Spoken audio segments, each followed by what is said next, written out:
The thoroughbred is a magnificent animal, bred for speed, bred to compete, the sport of kings. Wow, West Coast has it by 6. It's the all-new Let's Go Racing from Parks Casino and Racetrack.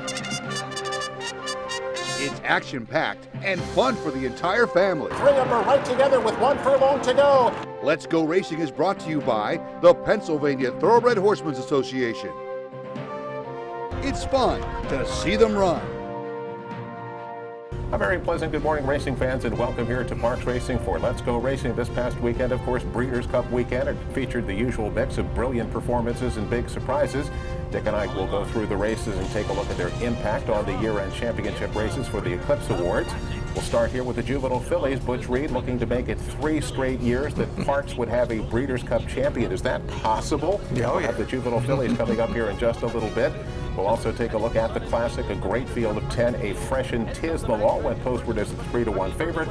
We'll also take a look and see if a 7-year-old could win the sprint. And would the Euros dominate on the turf? All those questions answered over the next 30 minutes here on Let's Go Racing. Hi, everybody. Keith Jones down on the first floor here at Parks, and Mr. Breeders' Cup himself, Dick Girardi. And Dick, one of the nice things over the weekend at Keeneland is, while they didn't really allow any fans, they did allow owners and all that other kind of stuff to come in. So we did see some people and did have some atmosphere to it. Yeah, I mean, judging by how many people I was seeing on TV, I don't think there was just owners and trainers there. I think if you knew the right people, looks like you got into the gate at Keeneland, but nevertheless, it was a little better atmosphere than obviously we had at the Triple Crown races. And they had beautiful weather for the weekend. That's always one of the ifs when we get here to the East Coast in November, but we got a lot of stuff to get to.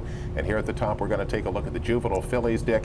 And as we take a look at the juvenile fillies, 1 mile at 1/16th, it's a $2 million purse. Number 7, Princess Nora, favored for Bob Baffert at 9-5. And Dick, it's Baffert, it's the Breeders' Cup, and no surprise that she's the favorite. Yeah, she was a must bet against, Keith, by any speed figure person in the country. She'd never hit 80. It was got to the point where Bob Baffert was so upset he called Andy Beyer and go, wait a second, how can this filly winning by all these margins not get a speed figure? He said, just watch the race and you'll know why. And so, yeah, I was betting against her. We all were. Number 1, Simply Ravishing, the second choice here at 2-1 for trainer Kenny McPeak as Kenny tries to get himself a Breeders' Cup win. Yeah, she won over the track and won impressively in the Alcibiades the day before the Preakness. Now, Dick, Parks has 1 horse to go down in all these championship races. It's here in the 2-year-old fillies. We won in 2018 with Jaywalk, and we won in 2019 with Spun to Run. This time it's Vequist for trainer Butch Reed. Goes off at 6-1, draws post 2. And Dick, we talked to Butchie, of course, on the air, off the air. He felt like he had a real chance. Yeah, he had a real chance because he didn't get a very good ride, didn't get a good trip in the Frisette, which was easily the best of the prep races. The speed figures were screaming it. I thought as that race was run, Day Out of the Office and Vequist, I couldn't really separate them, even though Day Out of the Office won. You're getting 6-1 on Vequist, and you're getting more than anything else. You're getting Parks. If Parks goes to the Breeders' Cup, just wait and see what happens. Well, let's take a look at the race call for the Breeders' Cup Juvenile Fillies. On that first turn here, and Day Out of the Office comes away on top. Ran a 23.3 opening quarter mile. Princess Nora, a length and 3/4 off of her, running in second position as they head to the backstretch. Vequist is third on the inside. And behind them is Girl Daddy in fourth. She's got 4 lengths to make up. Simply Ravishing in between horses. Crazy Beautiful has the rail. Thoughtfully is the trailer. Behind front-running Day Out of the Office and Junior Alvarado, who continue to head up the backstretch in front through a 47.12 half. So it's an honest pace, but they're not flying along here. Her lead is a length and a half over Princess Nora in second. And then it's Vequist third on the inside. Simply Ravishing, weaving through horses in fourth, just to the inside of Girl Daddy. And then it's back to Crazy Beautiful and Thoughtfully. Day Out of the Office on top as they make their way around the far turn. Victor Espinoza starts to ask Princess Nora for her best run. She's a half length behind as they round the turn. And then it's Girl Daddy, Vequist, and Simply Ravishing is under pressure. And Day Out of the Office is looking good as they come to the top of the stretch. Turning for home in front by 2. Princess Nora is second. And then Vequist on the inside. Girl Daddy is next. It is still Day Out of the Office. Another 16th to go. Trying to hold off Vequist, who's coming up the rail. Girl Daddy is there on the outside. Simply Ravishing finishing well too. It is going to be Vequist. Well, Dick, it really is hard to believe that little old Parks here can win 3 Breeders' Cup races, a race each consecutive year. Vequist gets a beautiful ride from Joel Rosario, comes through on the inside, and then outfinishes the rest, actually drawing away to win by 2 lengths, Dick. She pays $15.20 to win, and Dick, it's amazing. Butch has had a lot of confidence. We'll talk to Butch in just a minute. He had a lot of confidence in this filly right from the beginning. Yeah, I mean, look, 4.5 was too short when she lost by an inch in her first start. Breaks her maiden in a Grade 1 at Saratoga. Again, I thought ran a winning race in the Frizette. No surprise, Princess Noor nowhere. The figures do not lie at that level. And even though her last workout was great, I said, I got to throw her out. Got some money on VQuist at 6-1 for Butch Reed. And look, we'll talk to Butch in a minute, but I'm really looking forward to her as a 3-year-old. I just think she's scratching the surface. When you watch how she finished, I think she's a potential major star. And it is a great pleasure now to welcome in the Breeders' Cup winning trader Butch Reed with VQuist. And Butch, now a 2-time Breeders' Cup champion. You won with the fleet again back in 2011. VQuist does it for you this year. Take us through your thoughts and emotions as the race played out for us from the break and to the finish. Well, it was just unbelievable. You know, we had a nice little entourage with it of 7 or 8 people, and we all kind of dispersed through the crowd, so I guess nobody wanted to be near each other, being nervous for the race, but we spread out, and then we could hear the hooping and hollering from the various points. My brother, my daughter Whitney was there, of course my wife Ginny, so everybody's had a great time, and we all congregated down in the winner's circle, so it was a lot of fun. Now, Butchie, through the course of the process with VQuist, when did the Breeders' Cup come onto your map? Well, after the spin-away, obviously, we kind of had an idea. We started thinking about there.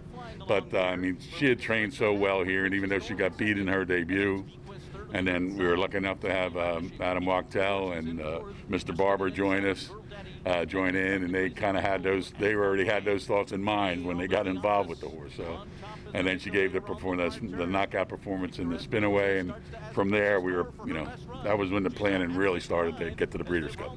But to take us back to the beginning, I mean, you and I talked about this last week, but you were at Timonium, you bought her Dam, Vero Amore, who turned out to be a pretty good horse herself. What do you remember about that day? 15,000 you bought her for Tom McGrath. I know. I just remember she was a typey filly. Wasn't real big, I mean, but it was exactly perfect.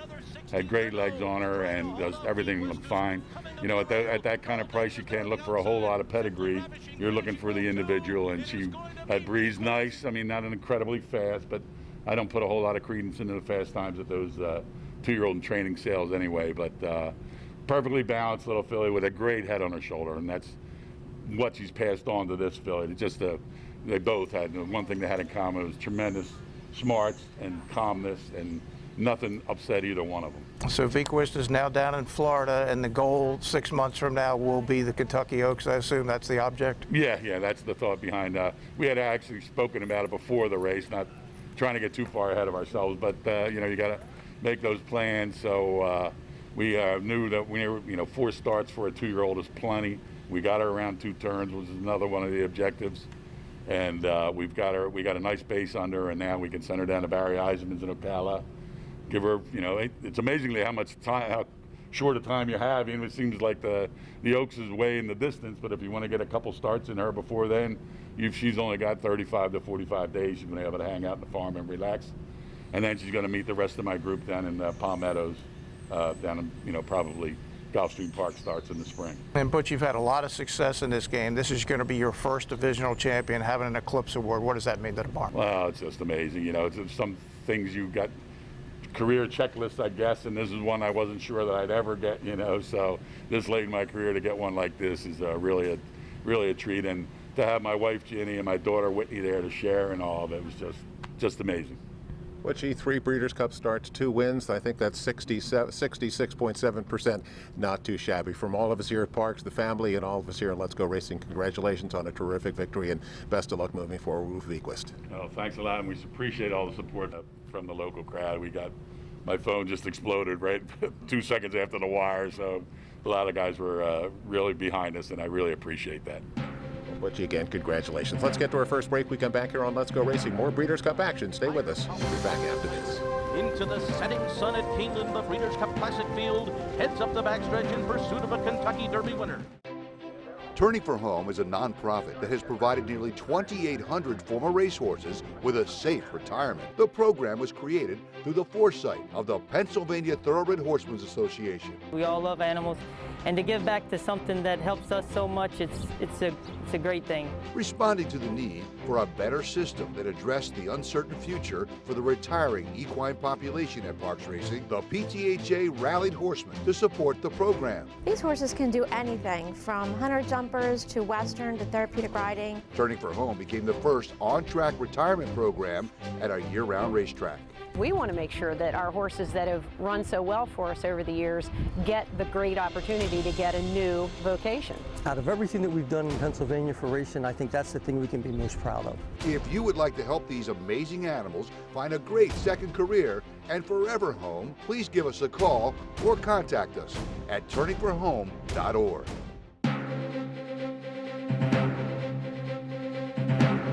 Welcome back, everyone, to Parks Racing for Let's Go Racing. More Breeders' Cup recap here as we continue. And this segment is brought to you by Chabot Auto Group. Unless our emblem is on the back of your car or truck, you probably paid too much. $6 million, Dick. It's the Classic, a mile and a quarter. Really good field of 10 here. Number 2, Tis the Law, ends up being favored here at 3-1 for Barclay Tagg. And Dick has been super impressive all year. And then in the Kentucky Derby, after running a mile and a quarter in the Travers just a month later, did not have that same kick. All right, so they didn't go to the Preakness. They wanted to give him the 8 weeks. I frankly was surprised the horse was favored, Keith, and I thought the draw was terrible for Tis the Law. When you watch his races, he does not like to be inside horses, and we'll see how that plays out. Second choice, number 8, Improbable, one of the Baffert horses at 7-2, 3 straight Grade 1 wins, 3 big margins, 3 big figures. He certainly is a major contender. Yeah, he's been great. I gave 3 horses A's in workouts. This was one of them in his final work. He looked tremendous coming into this race. And Dick Authentic is 4-1. Of course, it's Bob Baffert, and Dick, when he gets to the front, he can be very difficult to get past. Well, yeah, I mean, he's basically unbeatable when he gets to the front by himself, and he looked like on paper he was going to clear this field again because they were on record as saying, hey, look, we're sending Authentic, and Maximum Security's going to stay off the pace. $6 million for the Classic, mile and a quarter. Here's the call. Authentic runs by this opening quarter mile and moves into the clubhouse turn with a 2.5 length lead. His stablemate is second, Maximum Security. Tis the Law is pinned in third on the inside. Global Campaign is fourth, By My Standards is fifth. Improbable outside of horses 6 lengths off the lead. 3.5 back to Tom's D'Etat. The Title Ready. Tacitus on the outside. Higher Power is the trailer. Into the setting sun at Keeneland, the Breeders' Cup Classic field heads up the backstretch in pursuit of a Kentucky Derby winner. Authentic is on top, 1.5 lengths. On the outside is Maximum Security. Tis the Law continues to race on the rail. Not his favorite spot. He's down on the inside, just 2 lengths off the lead. Then Global Campaign. Improbable is there on the outside as they make their way for the turn. Then By My Standards. Tom's D'Etat's got 6 lengths to make up. Then Tacitus on the inside. Around the far turn, Authentic every step of the way so far. Global Campaign ridden to go. Improbable moves on the outside. Maximum Security's under pressure. Tis the Law has been angled to the outside. He's still about 5 behind. He is coming under a ride. Authentic is the one to catch. Global Campaign comes up on his outside. Improbable charges into the stretch 3 wide. Maximum Security on the rail, and they're into the stretch. And here comes Improbable after Authentic. The 2 Bob Baffert horses. Authentic digs in. Improbable to the outside second. Tis the Law trying to make a run down the center of the track, but it's Authentic in front. Well, Dick Authentic did get to the front. They did not catch him. In fact, they didn't only not catch him, but he drew off. Won by 2.25. Impressively, $10.40 to win. Improbable Best's Global Campaign, the long shot for that place photo. And Dick Authentic not only wraps up himself a 3-year-old championship, but how about Horse of the Year? Yeah, no, he's the Horse of the Year. I don't think there's any question. He finishes off his season with the Haskell, the Derby, loses by a couple of inches in the Preakness, and then wins the most important race all year long and decisively. So yeah, Authentic is your Horse of the Year. Keith, it's interesting. Every time he's made a clear lead, he's just basically been unbeatable. They kept saying, well, he's by Into Mischief. He won't go that far. I don't care who you're by. Right. If you're loose on the lead, you can go as far as you want. Baffert won too. Think about this. Baffert had never won this race until 2014. Right. Since then, he's won it 4 times. Well, some retirements going on here, Dick, and let's get more on the Classic and Baffert's horses with Bob himself. I knew when he won the Breeders' Cup Classic, I said, this is a huge responsibility now. You have a horse that's worth $100 million. You know, and you're risking to run him, and he's won. You know, he's won the Kentucky Derby. He wins the Breeders' Cup Classic, and there's no big huge upside after that. You know, it's like it's a lot of responsibility, a lot of pressure, and you know, things can go wrong. I've had horses, you know, that things happen, and so he's healthy. He's coming to this farm, the most beautiful farm in Kentucky. He's going to get a great broodmare band, and he deserves it. I mean, these horses, I really think these horses, as hard as he's run for us and what he's done for us, you know, this is our way of repaying. You know, he deserves the life that he's going to get. But Dick, not only does Bob Lewis Authentic, but also Maximum Security's heading out. Yeah, and Improbable, they're all gone as far as I can tell. I mean, what a crew he put on the track for that race, and now he's going to have to start over. But you know what? Bob always has good recruits coming, so no need to feel sorry for Mr. Beck. Not whatsoever. Dick, one of the great matchups of the weekend in the distaff, the fillies and mares of Mile at an Eighth for $2 million, Monomoy Girl and Swiss Skydiver. And Dick, as you talked about on the show last week, Monomoy Girl had only ever been beaten by one horse. Right. There's your trivia question. What's the name of that horse? Yeah, now it's an amazing stat, right? The 101 horses that Monomoy Girl had run against had beaten finished in front of 100 of them. Road to Victory is the name of the horse that finished in front of her. Appropriately named. Dick, we kind of forget that she missed all of 2019. Right, she had colic, and then she had another issue, and they were really, and serious colic. They wondered if they were ever going to get her back. So kudos to the barn, not only to get her back, but Brad Cox was saying all week, she is absolutely better than she's ever been. Well, she's even money. Swiss Skydiver is 5-1 for Kenny McPeak. And Dick, in this age when they really don't run a lot of races, this is her 10th start of the year. Yeah, I was a little surprised at the betting here. I mean, you're talking about the Preakness winner here, and I get Monomoy Girl, and you're also talking about a track where the rail was golden for 2 days. Monomoy Girl's going to have to be outside the whole way. I was surprised at the betting, not necessarily surprised by the result. Well, Dick, the break was a factor here in the distaff, and here's the call. Onto the backstretch they go, and the leader is Harvest Moon. On top a half a length, Lady Kate on the outside in second position. Break of another 2 lengths, then Horologist on the inside. Ollie's Candy and Monomoy Girl is perched out on the outside of them. She's 2.5 lengths off the lead as they continue through this first half mile in 46.03 seconds. And then it's CC. Swiss Skydiver is down on the inside. She'd have to be really good to win from here as the field makes their way into the far turn. Harvest Moon with a half mile to go, a half length in front. Lady Kate draws up alongside of her. Ollie's Candy is next. Monomoy Girl is out there 4 wide. Swiss Skydiver is riding the rail on the turn. She's just 3 lengths behind, and she is in contention as they make their way to the top of the stretch. Valiance is circling up on the outside. In the meanwhile, here comes Monomoy Girl to the neck of Harvest Moon. The rail's open for Swiss Skydiver, and she's coming on through there with 3/16 to go. Monomoy Girl in front. Swiss Skydiver coming up the rail. In between horses, Harvest Moon fights on. Valiance is running a big one on the outside. Monomoy Girl past the 16th pole in front. She's in front by 2. Valiance is second as they come down to the line. She did it again. Monomoy Girl and Florent Giroux. Well, Dick, Swiss Skydiver stumbles coming out of the starting gate, immediately puts her in a compromised position. She's clearly not comfortable unless she's up close to the lead. She makes a big run, couldn't sustain it, but they can't take anything away from Monomoy Girl. She was terrific. She had a wide trip out on what you thought was the worst part of the racetrack. Definitely. Ends up winning by almost 2 lengths at the end, pays $4 to win. And what more can you say about just how great Monomoy Girl is? No, she's just been awesome. And look, we'd never heard of Brad Cox before Monomoy Girl. Now this is one of 4 wins over the 2 days for the dominant trainer, and he'll probably win the Eclipse Award this year, and it'll be well deserved. But yeah, she's just been sensational. And Keith, the next night she sold at the Night of the Stars sale for $9.5 million to Spendthrift, and they immediately made the announcement she ain't being bred. She's going to run again in 2021 as a 6-year-old. Well, that's terrific for racing fans. Dick, let's get to the turf. Mile and a half on the grass, a purse of $4 million. And Mentioned at the open about the Euros, and they're heavily, heavily favored here. Number 2, Magical, is 2-1 for Aidan O'Brien, and what a record she has put together. 12 of 26 lifetime, 5.3 million in earnings, and only, how about 7 Group 1 wins? Right, and she finished second in this race to the legendary Enable at Churchill. So yeah, she's clearly on paper the horse to beat. And unlike last year, when Bricks and Mortar won this race, that was the second string, maybe even third string Euros. Yep. They brought the first string this time. Well, Dermot Weld sends number 3, Tarnarwa, who goes off at 9-2, and she is unbeaten here as a 3-year-old. I think it's kind of hard to believe, with as good as Dermot is, that he has never won a Breeders' Cup race. Yeah, I don't remember him bringing a horse with quite this credentials. Not, I didn't go back and look at all of them, but yeah, that is weird that he hasn't won one. But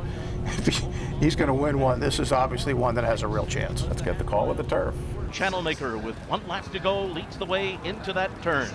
Channel Maker, the leader by a half a length. United sticks to him in second. Arklow will ride the rail into the turn, right alongside of Red King and the mare Magical between those two. Break of another 2 to Medea. Lord North to the outside. Taking a bobble there was Donya, who is now at the back of the field after 3/4 in 1:15.99. So up the backstretch they go. It's been Channel Maker and United 1-2 throughout. Red King is third on the outside of Arklow. Magical is 5th in between horses, racing just 3.5 lengths from the front. Then Medea, Lord North, Mogul is making his way through traffic now. Mogul is 5.5 lengths behind and splitting horses as the field races for the far turn. Then it's Tarnawa and Donya. Channel Maker on top, moving for the far turn, shakes away 1.5 lengths. United follows in second. Arklow is third. Magical is being asked for her best run now. Red King is on her outside and under a ride 3 wide. Mogul is in behind them, waiting for a way through. Mogul now 6.5 behind and being asked to go, and Channel Maker kicks away. Channel Maker kicks away at the top of the stretch with 3/16 to go. It's a 3-length lead. Arklow is second. Medea's coming up the fence. Tarnawa's closing on the outside. Not today for Mogul. Channel Maker reaching for the wire. Here comes Tarnawa, storming down the center of the course to take the lead. Well, that gets to the Euros 1-2. Tarnarwa over Magical. Tarnarwa comes from off the pace. A brilliant run out the middle of the course to come from back and win it by a length. That's 4 for 4 this year as a 3-year-old. Pays $11.40 to win it. Dick, she did not get off to a great start, but she put in a tremendous run. No, she didn't, and it looked like for a minute Magical was going to get first run on her. Magical didn't have that same pop she's had in some of her other races, but boy, Tarnarwa did. You got to feel sorry for the legendary French jockey Christophe Soumillon. He was supposed to be on this filly and a couple of others. Of all the jockeys that were there, he was the only one that tested positive for COVID. He didn't get the run at all. Well, Dick, let's get to our next break. We come back here on Let's Go Racing, Jockey and Trader of the Week, and more action from the Breeders' Cup. Stay with us. Be back after this.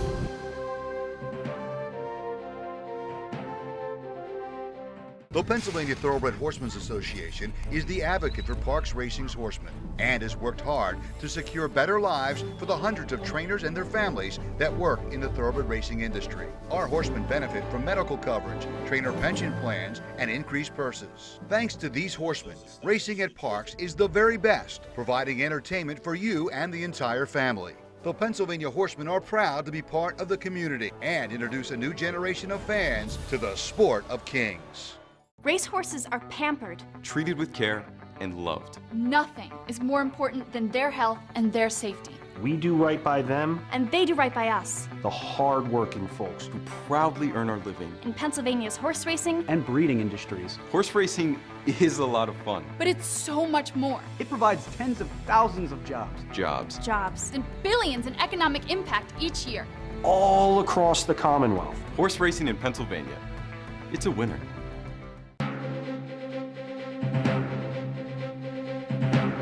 Welcome back, everyone, to Parks Racing for Let's Go Racing, Jockey and Trader of the Week, brought to you by the great folks at the Turning for Hope program. Log on to their website at turningforhope.org. Or Jockey of the Week, Edwin Rivera, just does a continued solid job, had an excellent week. It gets it on as our Jockey of the Week. And Dick, our Trader of the Week, would you be missed to Butch Reed? I think Butch Reed. Yeah, gets you think it. Butchie? I don't care if he had any winners here. He had the winner of the week. And Dick Bradcock's had a tremendous weekend down Yes, there with he 4 did. Breeders' Cup wins. But Butch Reed is our Trainer of the Week. Let's get to race recap. More Breeders' Cup action brought to you by Pushin. Pewter Stable. Log on to their website at pewterstable.com.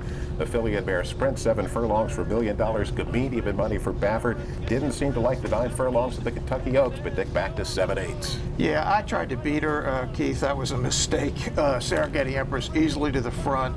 Gamine just ranges up, runs away. I mean, they were setting track records all weekend. 120.20 for Gamine, 110 by her. She was ridiculously good in this race. $4.20 to win the sprint for the boys. 6 furlongs for $2 million. Yopon gets hammered down late to 6-5. Kind of overbet there. But how about Dick, the 7-year-old, and it's Whitmore. You talk about try, and try again. How about this one? Yeah, Whitmore, it's a great story, Keith. This is his 4th try at the sprint. Each time he was getting a little better, but never could get there. Really looked like he was off form. Yeah. And he comes rolling by. I mean, wins this race convincingly. Easily, yes. At 18-1. I did not like, but it's a great story that Whitmore ended up winning it. 18-1, 38.80 to win. How about the Dirt Mile? A mile for $1 million. Number 5, Knicks Go. It's been a different horse since moving to the Brad Cox barn and Dick 107 buyer. Last time he's flying again. Yeah, 21.98, 44.40. You're thinking, well, there's no way he can last, but that track was so lightning fast. Yeah. Those were just like rational times on a normal track. 108.25. They never got close to him. He ran them off their feet. Brad Cox again. $5.60 to win. Dick, Ion Racing, of course, after Breeders' Cup weekend, it's kind of a slow weekend. How about the Grade 2 Mrs. Revere? Dick, who won the Mrs. Revere back in 2002? How about Lupe with Caught in the Rain? Well, there you go, our man. That's it. Let's get to news and notes. We're going to wrap it up after this. Looking to join the thrill and excitement of thoroughbred racehorse ownership? Pewter Stable can get you started. With more than 25 years of experience under the leadership of Greg and Kate DeMasi, Pewter Stable is one of the industry's leaders in racing partnerships, winning hundreds of races and millions of dollars at racetracks all over the Mid-Atlantic, including New York. No markup, no management fees makes our partnerships unique and affordable. We are Pewter Stable.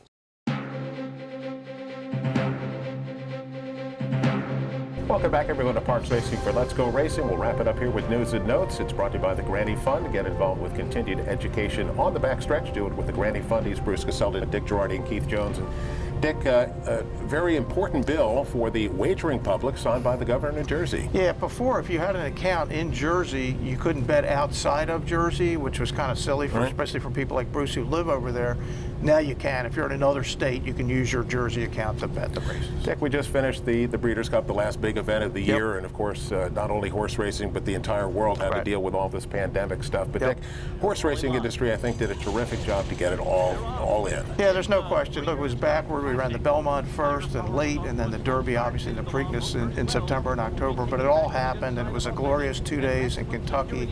And I do think, Keith, it helped a horse like Authentic, because instead of going through that grind of the Derby, Preakness, and Belmont in 5 weeks, Bob Baffert took a totally different tack. He actually stopped on him a little bit when it was clear they weren't running in California, and then he came back. He wasn't quite ready his first race, the late Santanita the Derby. Then he won the Haskell barely, but then you watched him tighten his screws as he came to Kentucky. And certainly over the last 3 months of the racing season, Authentic was clearly the best horse. He really could have won all 3, but a great effort by Swiss Skydiver to deny the Preakness. But anytime you can do the Derby Classic double, that's a year, and that's a horse of the year. And you think there'll be more louder calls to change the Triple Crown? They'll be louder, but it ain't going to happen because people, certainly the Derby's not going anywhere. It'll be the first Saturday in May, and I think TV wants it there. I think Pimlico wants it there, and I think Belmont wants it where it's always been. Let's just hope, Keith, in 2021, it's normal and we can do things where we want to do.